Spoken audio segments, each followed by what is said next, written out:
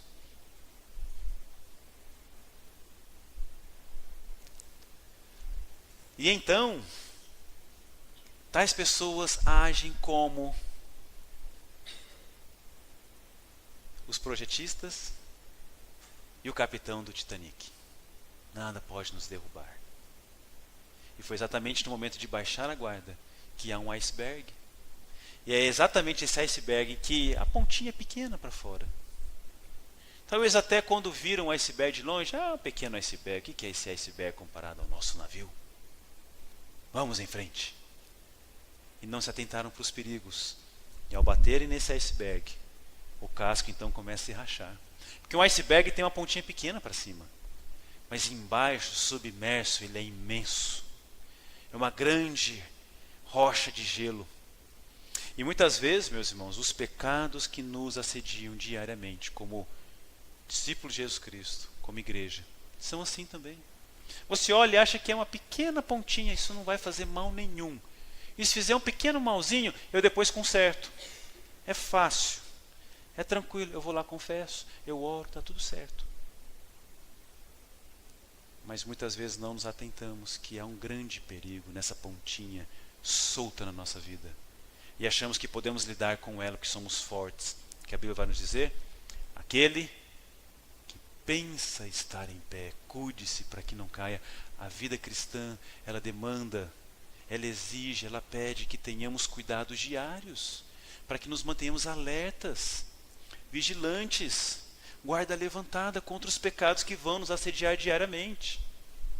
Penso que todo cristão deveria, ao se levantar, ao acordar, fazer uma oração parecida com a oração penitencial de Davi. Senhor, dá-me um coração puro e renova dentro em mim um espírito inabalável. Senhor, meu coração hoje vai procurar impurezas. Os meus olhos hoje vão procurar impurezas. O meu coração vai ser tentado a ser orgulhoso hoje, a ser vaidoso hoje, a pensar somente em mim hoje, não pensar no meu cônjuge, nos meus filhos, não pensar no Evangelho. Eu vou pensar só em mim hoje. Senhor, me dá hoje um coração puro. E Senhor, renove em mim um espírito que não se abale por nada, por nenhuma circunstância. Porque se eu tenho o Senhor, eu tenho tudo que eu preciso. Ainda que eu ande pelo vale da sombra da morte, ainda, Tu estás comigo. Isso muda tudo. Senhor, me dá um coração não apenas puro, mas me ajude a ser alguém inabalável. Dá-me um espírito inabalável, porque eu sirvo a um Deus todo-poderoso, que poderia me abalar. Mas aqui Judas, para nós encerrarmos, ele está dizendo que tais pessoas, os falsos mestres, as falsas doutrinas, os falsos crentes infiltrados no meio da igreja, da noiva de Jesus Cristo, poderão manchá-la e contaminá-la. E para descontaminar algo, para tirar uma mancha, dá trabalho. Já tentou tirar uma mancha de uma roupa? Mancha de café da roupa, uma roupa branca? Já tentou tirar? Mancha de café? Mancha de pimenta? Já tentou tirar uma mancha de tinta na sua roupa? Dificílimo. Eu tinha uma camiseta branca e eu queria tirar uma mancha dela. Meus irmãos, foram dias e mais dias colocando essa camiseta dentro de um balde, com sabão, dentro de um saquinho no sol. É assim que faz? Estou fazendo certo, gente? É mais ou menos assim? Deixava lá, limpava, fazia o mesmo processo, colocava dias e dias e dias e dias, ela não voltou a ser a mesma. Ela ficou mais limpa, mas ela não voltou a ser a mesma. Difícil tirar uma mancha. Já tentou descontaminar um solo?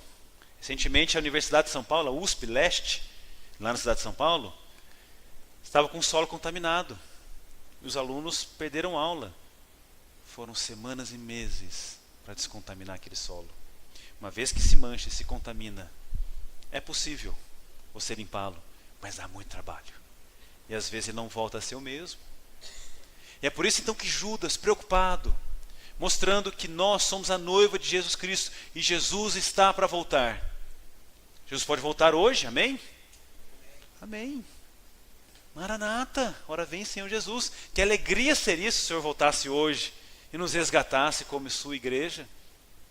Mas nós, como noiva de Jesus Cristo, temos que estar preparados. E Judas está alertando.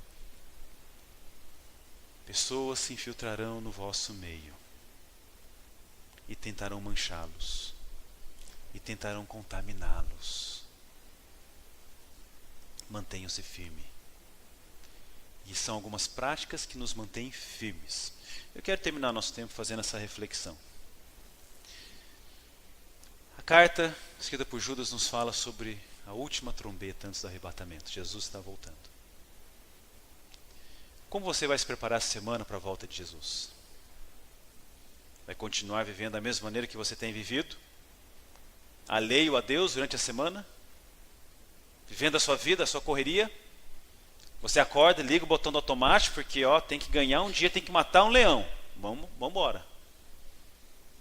Nós temos hoje a oportunidade de fazer um concerto com o Senhor. Senhor, talvez eu não tenha sido fiel por inteiro, mas eu quero depender da Tua graça. Assim como o Senhor diz na tua palavra, se confessarmos os nossos pecados, o Senhor é fiel e justo para nos perdoar e purificar de toda injustiça. Senhor, que seja assim na minha vida essa semana. Dá-me um coração puro essa semana. Que minha fé seja inabalável essa semana. Senhor, se eu tenho vivido na prática de determinados pecados, Senhor, eu não consigo sozinho, coloque pessoas na minha vida. O Senhor me dá força para confessar o meu pecado para alguém, para que ao confessar esse pecado para alguém, alguém saber que eu tenho essa dificuldade, essa pessoa que é madura na fé, possa me ajudar a trilhar o caminho que me fortalece e me aproxima do Senhor. Eu não sei quais são as áreas que você precisa deixar o Senhor trabalhar ainda mais, para que nessa semana estejamos preparados e prontos